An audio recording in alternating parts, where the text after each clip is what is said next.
"It seems as if your compatriots at the CIA are growing weary of you," said Moreno. "It seems that you are an embarrassment.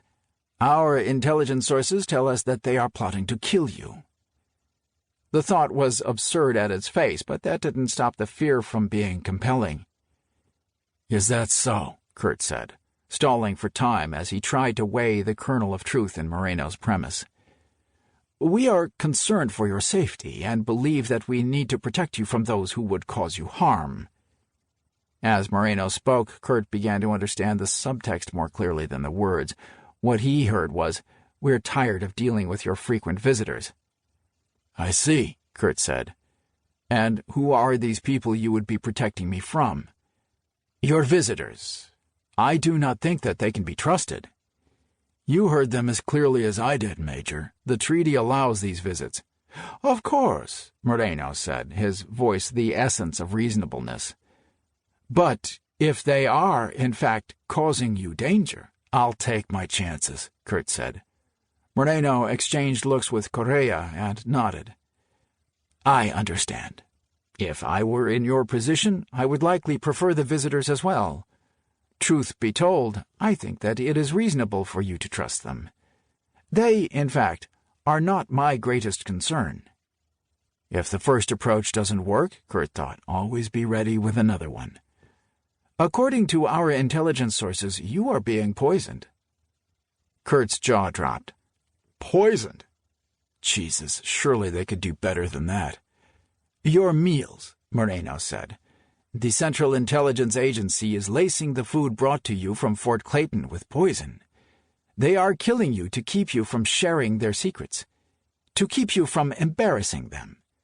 To the Latin mind, this ruse actually made sense. Theirs was a culture where honor and machismo was everything, and where it would be perfectly reasonable to kill someone to protect that honor. This was a stone-cold bluff.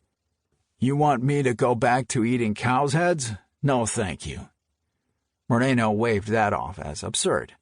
"We would never expect you to do that. That would make no sense at all. Given a choice between what we serve and my own foot, I think I might choose my foot. I understand that perfectly. No, what I am proposing is for us to bring your food daily from a local restaurant. They would fix plates for you just as they do at Clayton, and we would make sure you get them every day. Truly, I believe it is the safer option." Kurt had never heard such a line of crap in his whole life. It wouldn't be 2 days before he was back to munching on brains and eyeballs. The bottom line was this: if the U.S. government had wanted to kill him, he would have been dead by now. End of story. He told Moreno with as much deference and gratitude as he could muster that he was ready to take his chances and continue consuming the poisoned food. That night, starting at about 1 in the morning, the stomach cramps and diarrhea hit him hard. The first thing Ruffer noticed on his regular afternoon visit was the fear in Kurt's eyes, the uneasiness of his demeanor.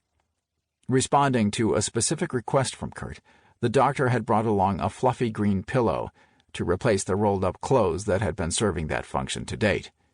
But whatever was bothering Kurt seemed to trump the pleasure of receiving the gift. "Somebody's trying to poison me," Kurt said, his voice low. "I was up all night. It was terrible. Diarrhea, vomiting, cramps, everything consistent with poisoning." Ruffer tried to set his patient's mind at ease. There were dozens of possible explanations for those symptoms that had nothing to do with poisoning. Kurt would hear none of it. "No, it's poisoning. I'm sure of it. They told me to expect it." "They told you?" He nodded. "Yesterday. Moreno was here, and he and Correa told me to expect to be poisoned. They told me it was you guys, the American government." "But you know better. I can't believe that the agency would do that to me. I mean, there's not a lot of love lost between me and the guys at Corozal, but I can't believe that they'd try to poison me. I think the guys here are trying to poison me, and they're trying to make me think it's coming from you." Ruffer sighed, took a moment to collect his thoughts.